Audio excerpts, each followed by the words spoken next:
Hay nombres que surgen de la historia, ¿verdad? Como ecos lejanos. Uno de ellos es Sancta Triana. Mm, Aparece así, tal cual, en un documento del siglo XI. Y ojo, que se atribuye nada menos que al obispo Arsinios de Bayona. casi nada. Pero no es un caso único, ¿eh? Hay una bula papal, un documento oficial del Papa Pascual II, de 1105, que también la nombra. Ajá. La menciona como límite geográfico del obispado de Bayona. Y claro, esto nos lleva a preguntarnos, bueno, ¿es posible que la pequeña ermita de la Trinidad allí en Mendaro, en Guipúzcoa, sea esa Sancta Triana perdida? ¿Esa que los mapas parecen haber olvidado? Es una pregunta fascinante, desde luego. Pues esa pregunta es nuestro punto de partida hoy. Vamos a sumergirnos en las fuentes que tenemos sobre esta ermita de la Trinidad de Mendaro, su historia, que es larguísima, los misterios que aún la rodean y, bueno, las tradiciones que la mantienen viva hoy. Claro. Queremos entender qué tiene de especial este lugar, que nos cuentan sus piedras. Así que, bueno, vamos a meternos en faena. Es que precisamente ahí está lo interesante, yo creo. Hablamos de un edificio, con unas raíces profundísimas en la Alta Edad Media, casi 1000 años. 1000 años, sí. Pero lo que sorprende, o al menos a mí me sorprende, es que no es una pieza de museo, ¿sabes? No es algo muerto. Al contrario, mantiene una conexión, bueno, muy viva, muy actual, con la gente de Mendaro, de la comarca. Mm. Es un caso de estudio estupendo de cómo un sitio, por pequeño que parezca, puede encapsular, pues, siglos de historia, de cambios, de debates y de vida de la comunidad.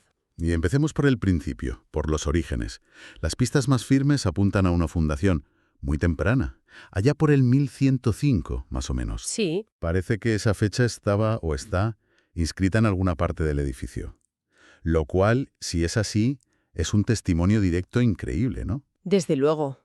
Un dato muy concreto. Y si esa fecha es correcta, estaríamos hablando de la construcción más antigua de Mendaro, que entonces, ojo, no se llamaba Mendaro sino Garagarza, Eso es. y probablemente la más antigua de todo el valle bajo del Deva, compitiendo con sitios importantes como San Andrés de Astigarribia. Exacto.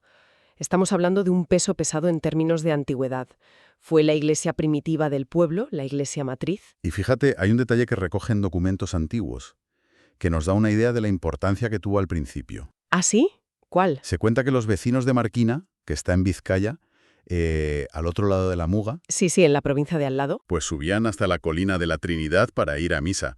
Si piensas cómo serían los caminos y las comunicaciones en el siglo XII, Nada fácil. ese viaje no era ninguna tontería. Tenía que haber una razón de peso. Su prestigio, quizás, o que no tuvieran otra iglesia tan cerca en ese momento. Efectivamente. Ese dato sugiere un área de influencia, bueno, bastante notable para una ermita rural. Y la propia historia ya documentada de la ermita, ya cristiana, también refleja los líos y cambios de la zona. Por ejemplo, hay otra bula papal, esta ya del siglo XIII, que dice que esta ermita, la de la Trinidad, pertenecía a la diócesis de Pamplona. O sea, dependía del obispo de Pamplona. Pero es que la iglesia parroquial que está al otro lado del río Deva, la de Azpilhueta, en esa misma época era de la diócesis de Calahorra. Anda, qué curioso. Dos iglesias tan cerca, solo separadas por el río, pero cada una de un obispo distinto. Eso tendría sus consecuencias prácticas, ¿no? Seguro. Refleja cómo eran las fronteras entonces, las de la administración, las de la iglesia. Cambiaban mucho, eran complicadas en la Edad Media por aquí, no eran líneas fijas como ahora. Y piensa que eso también tiene que ver con cambios políticos más grandes. Hacia el siglo XV, por ejemplo, la zona de Garagarza, donde está la ermita, estuvo un tiempo dentro del reino de Navarra. La ermita, calladita en su loma, ha sido testigo de todos esos vaivenes de la historia, de cómo las rayas que pintaban los reyes y los obispos en los mapas afectaban a la vida de la gente, a su religión, quizás hasta cómo se sentían ellos mismos. Ahora, una cosa importante es entender que lo que vemos hoy Claro. no es una foto fija de 1105.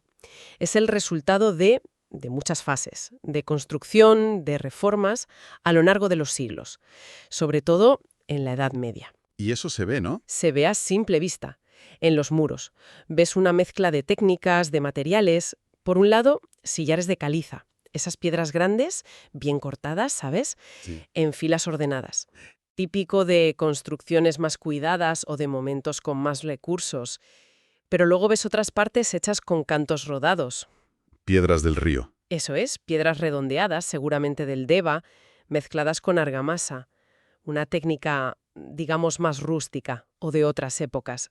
Cada etapa dejó su huella. Si intentamos imaginárnosla ahora, ¿cómo es?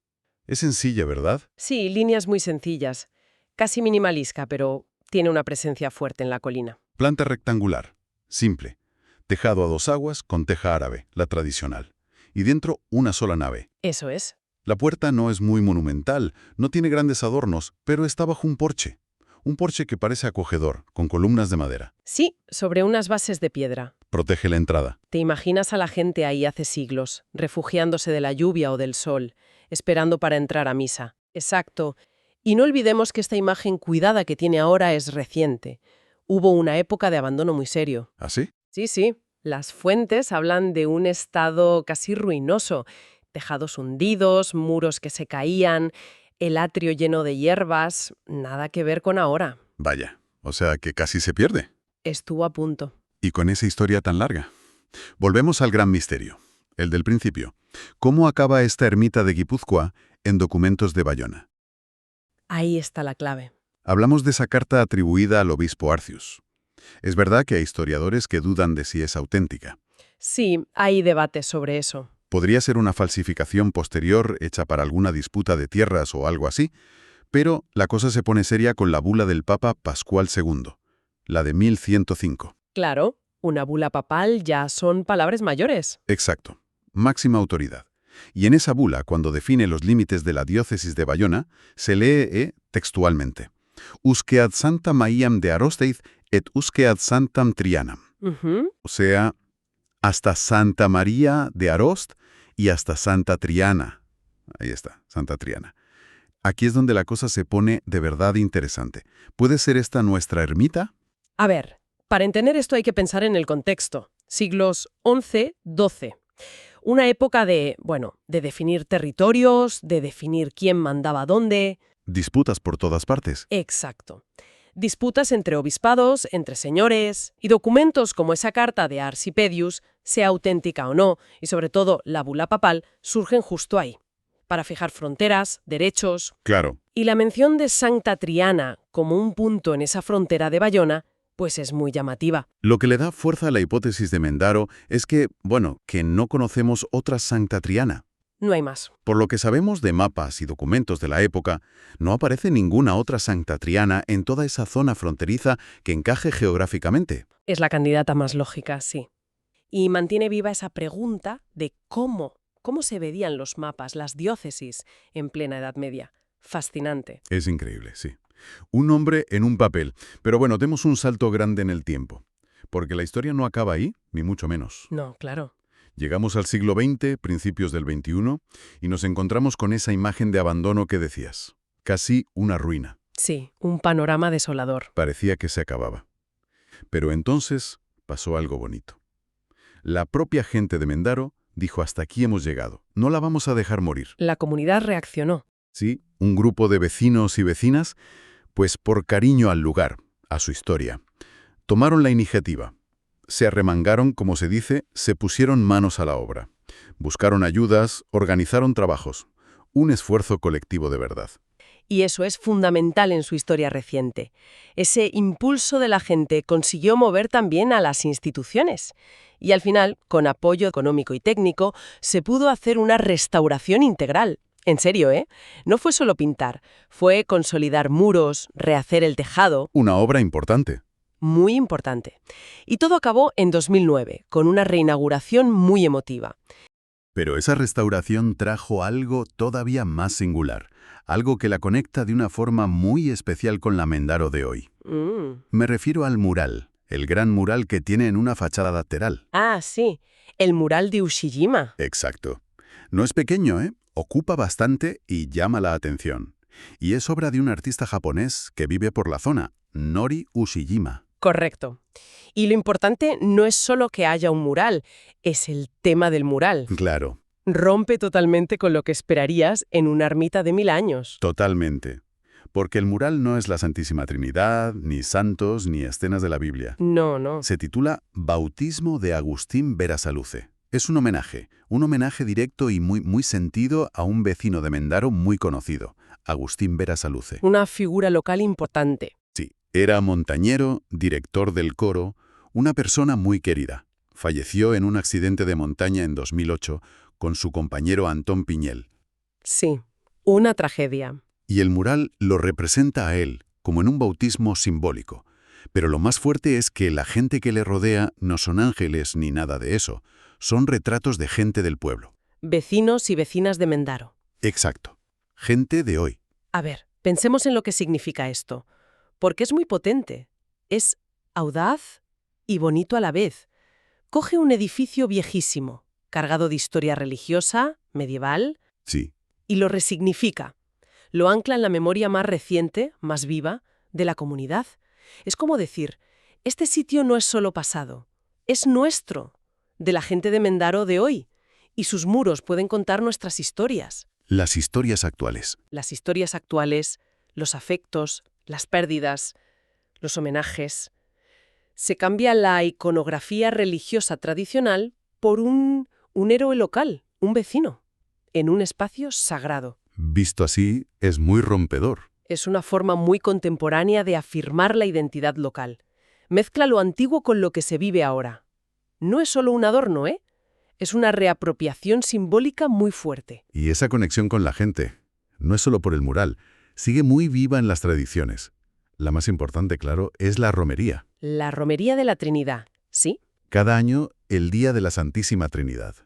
La fecha cambia, es el domingo después de Pentecostés. Suele caer a finales de mayo, junio. Por ahí. Y ese día, la cuesta que sube a la ermita se transforma. Se transforma en un hervidero de gente y de vida. Es una tradición con muchísima solera, ¿eh? Hay documentos antiguos que ya hablan de la fama que tenía esta romería en todo el valle. En todo el Deva. Sí, sí. Y aunque los tiempos cambian, sigue siendo un día clave para Mendaro y para los pueblos de alrededor. ¿Cómo es esa atmósfera? ¿Qué se respira allí? Imagínate la mezcla. Por un lado, lo religioso sigue ahí. Hay misa, muchas veces fuera, se hace bueno, la gente reza, lleva flores, pero junto a eso estalla la fiesta. Lo profano. Claro, juegos para los críos y no tan críos, puestos de comida, de bebida, familias, cuadrillas que comen allí mismo en las campas, música, charlas, es esa mezcla, ¿no?, de lo sagrado y lo festivo. Lo típico de las romerías. Exacto, ese es lo que las hace especiales. Es un ritual que se repite cada año y que sirve para reforzar la identidad del pueblo, los lazos entre la gente, para pasar la tradición a los más jóvenes. Es una forma muy física, muy emocional, de conectar con tus raíces y con tu tierra. Fascinante. Entonces, a ver, si juntamos todas las piezas. Hemos ido desde un nombre misterioso en papeles de Bayona del siglo XI. Sancta Triana. Pasando por siglos de vida, de religión, de comunidad. Luego, ese abandono casi fatal. Sí. Hasta el renacer gracias a los vecinos, ya en nuestro siglo. Con ese mural tan personal y esa romería que sigue latiendo. Un recorrido increíble. ¿Qué nos dice todo esto?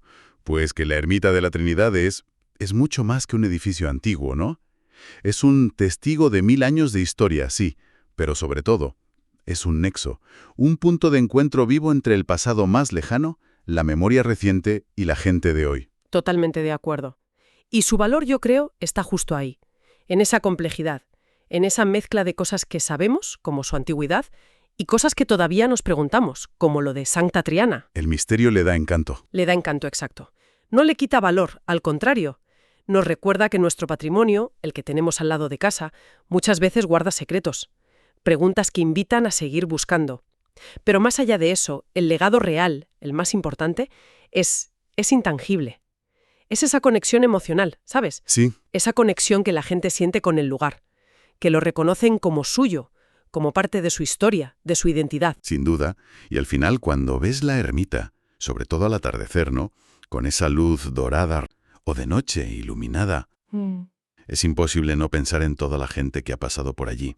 Las oraciones, las fiestas, las historias contadas. Te deja una pregunta flotando, ¿no? Una pregunta que sale de las fuentes y del propio silencio del lugar. Más allá de lo que sabemos, de lo que hemos contado, ¿qué otras historias, qué otros secretos guardará todavía la Trinidad allí arriba en su colina?